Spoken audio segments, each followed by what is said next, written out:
आप जरा दिखाइए, जरा पीछे। एक बड़ी खबर है कि आज ज्योग्राफिकल टीम भी जाने वाली है बैसरन घाटी और आतंकी हमले की सही लोकेशन का पता लगाया जाएगा। टीम पता लगाएगी, जीआईएस सिस्टम से आतंकियों के मूवमेंट का पता लगाएगी, कैसे आए, किस तरफ से निकले, कितने दिनों तक उनकी मूवमेंट रही, ये सारी बातें अब डिस्क्लोज होंगी। हम लगातार कह रहे हैं कि हर कोड का डिकोड कर लिया गया है और अब मूवमेंट का पता लगाएगी, यानी कि पूरी तरीके से प्रहार है। जतिन हमारे साथ लगातार मौजूद है। जतिन, अब मूवमेंट का भी पता लगाया जाना है, एक से बढ़कर एक टेक्नोलॉजी का इस्तेमाल किया जा रहा है।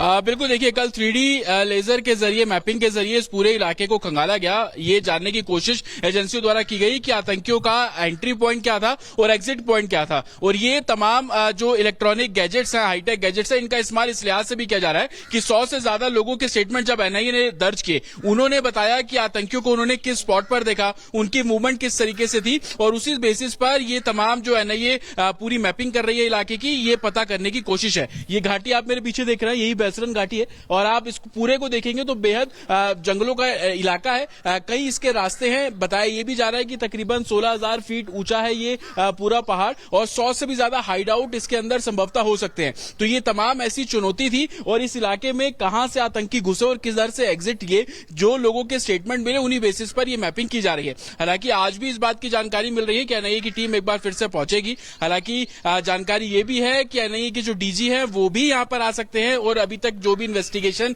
एनआईए ने की है उन सभी को डीजी मॉनिटर करेंगे। ये भी सोर्सेज से जानकारी मिल रही है कि डीआईजी रैंक के जो ऑफिसर हैं वो कल दिल्ली पहुंचे थे।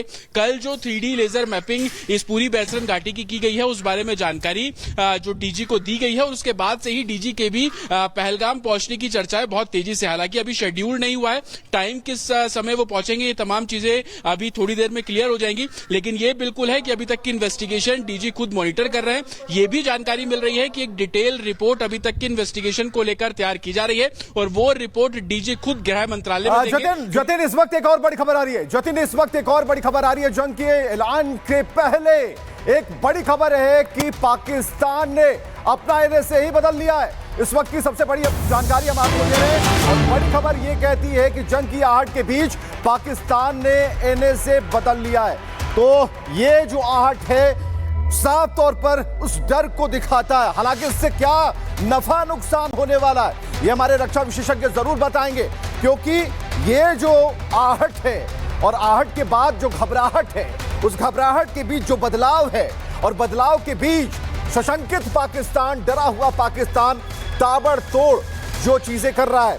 हमारे साथ कई लोग मौजूद हैं। कर्नल शैलेंद्र सिंह हमारे साथ मौजूद हैं, ग्रुप कैप्टन यूके देवनाथ हमारे साथ मौजूद हैं, रक्षा विशेषज्ञ के तौर पर कैप्टन श्याम कुमार भी हमारे साथ मौजूद हैं। सबका ढेर सारा स्वागत, बहुत बहुत स्वागत।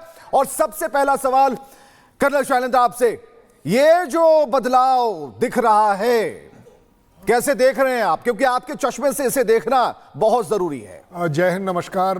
ये मलिक साहब हैं जिनका कि अपॉइंटमेंट हुआ है और वैसे मैं आपको बताऊं बदला नहीं गया है, वो पोस्ट खाली थी पाकिस्तान में, काफ़ी टाइम से खाली थी और अब पाकिस्तान को ये डर सता रहा है कि, और वो भी शहबाज शरीफ को, कि उन्हें अब कोई क्लोज क्वार्टर से एडवाइस करे कि करना क्या है, क्योंकि मुनीर साहब और उनकी तो पटती नहीं है, वो आपस में बहुत ज़्यादा अच्छे रिलेशन भी नहीं है, ना पार्टी के साथ ना शहबाज के साथ। सो ज़्यादा बड़ी बात यह है कि आपने एक एक्स ISI के ही बंदे हैं ये भी, जिनको कि आपने लिया है और अब आप एडवाइस लेंगे, क्योंकि अब आपको दिख रहा है अपने आप, अपने उनके खुद के चश्मे से कि उनके ऊपर अटैक होने वाला है।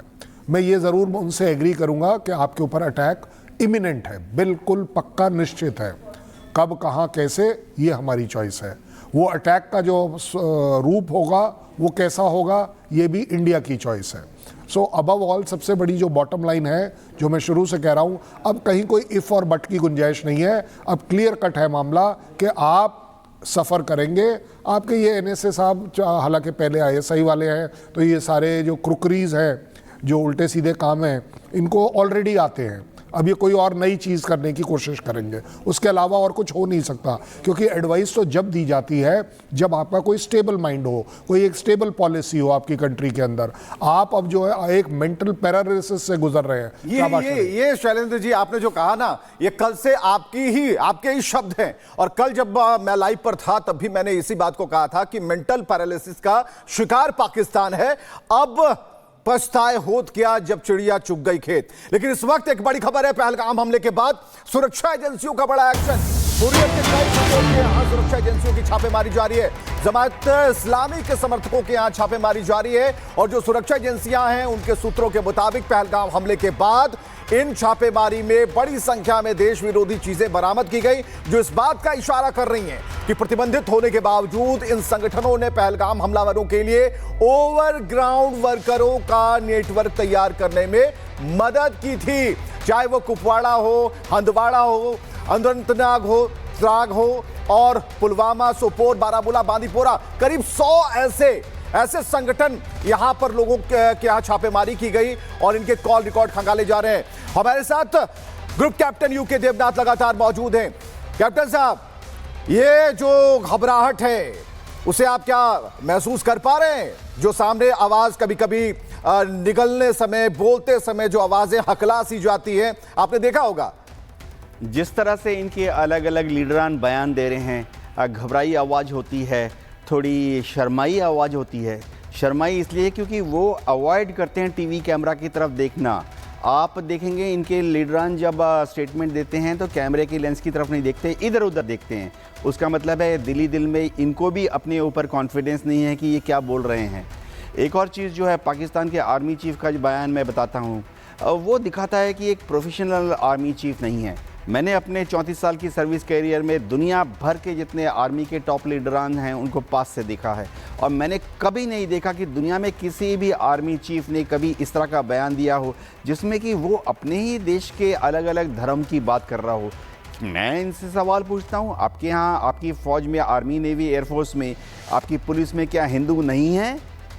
आपने जो बयान दिया है as Pakistan chief of army staff, उससे आपके जो अलग अलग सरकारी डिपार्टमेंट में हिंदू हैं, कुछ हिंदू जो हैं जो कि स्टेट पुलिस में भी काम कर रहे हैं, आप उनकी मनोदशा का सोचिए। हो ये रहा है पाकिस्तान में कि बयान देने के पहले ये अपने एडवाइजर्स से बात नहीं करते हैं। हिंदुस्तान का तरीका अलग है। हमारे यहाँ जब भी कोई टॉप लीडर, चाहे वो मिलिट्री लीडर हो या पॉलिटिकल लीडर हो, जब वो बयान देता है तो दाएं बाएं अपने सलाहकारों से 2 मिनट बात करके फिर बयान देता है, नपातुल्ला बयान। यूके सर, ये दाएं बाएं देखते नहीं, पीछे देखते नहीं, कैमरे से मिला ले। और इस वक्त हमारे साथ हमारे सहयोगी जुड़ चुके हैं और जरा बात करते हैं कि क्या कुछ जानकारी है। शिखा, क्या बड़ी जानकारी आ रही है इस वक्त?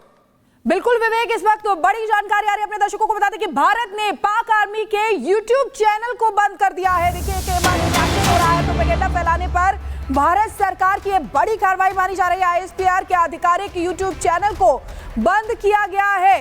तो देखिए किस तरीके से भारत में पाकिस्तानी YouTube चैनल को बंद इसलिए किया गया है क्योंकि माना जा रहा है कि YouTube चैनल के जरिए ये प्रोपेगेंडा अपना फैला रहे हैं, पाकिस्तानी प्रोपेगेंडा फैला रहे हैं। तो पाकिस्तानी आर्मी का YouTube चैनल बंद कर दिया गया है। ये भारत की तरफ से एक बड़ा एक्शन हुआ है। एक के बाद एक कई एक्शन भारत की तरफ से लिए गए हैं पहलगाम हमले के बाद से, जिसमें यह भी है ISPR के आधिकारिक YouTube चैनल को बंद किया गया है क्योंकि लगातार बयानबाजी जो है पाकिस्तान की तरफ से दी जा रही है और प्रोपेगेंडा अपना फैलाया जा रहा है। बिल्कुल, ये पाकिस्तानी प्रोपेगेंडा भारत में नहीं चलने वाला, इसलिए हर चीज पर ब्रेक। शैलेंद्र जी हमारे साथ लगातार बने, सुन भी रहे थे।